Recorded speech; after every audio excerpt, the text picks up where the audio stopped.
বিশ্বকাপ বাছাই পর্বের 2 ম্যাচের জন্য আর্জেন্টিনার দলে ডাক পেয়েছিলেন জুভেন্টাসের উইঙ্গার নিকোলাস গঞ্জালেস। তবে চ্যাম্পিয়ন্স লিগে ইনজুরিতে পড়েন তিনি, যার কারণে বিশ্বকাপ বাছাই পর্বের দল থেকে ছিটকে গেছেন গঞ্জালেস। চ্যাম্পিয়ন্স লিগে লাইপজিগের বিপক্ষে জুভেন্টাসের 3-2 গোলে জেতা ম্যাচে 10 মিনিটের মধ্যেই পায়ে অস্বস্তি বোধ করেন 26 বছর বয়সী গঞ্জালেস। মাঠে কিছুক্ষণ চিকিৎসা দেওয়ার পরই তাকে তুলে নেন কোচ মোতা। বৃহস্পতিবার ক্লাবের দেওয়া এক বিবৃতিতে জানা যায়, ডান পায়ের উরুতে চোট পেয়েছেন তিনি, যার সারতে 1 মাসের মতো সময় লাগবে।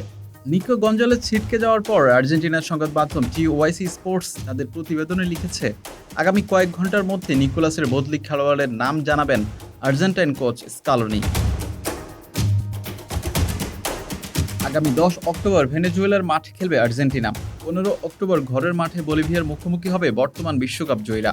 2026 বিশ্বকাপে দক্ষিণ আমেরিকা অঞ্চলের বাছাই পর্বে 8 ম্যাচে 6 জয়ে 18 পয়েন্ট নিয়ে 10 দলের তালিকায় শীর্ষে আছে আর্জেন্টিনা। ইলা হোসেন শিমুল, পিটি আর্কাইভ।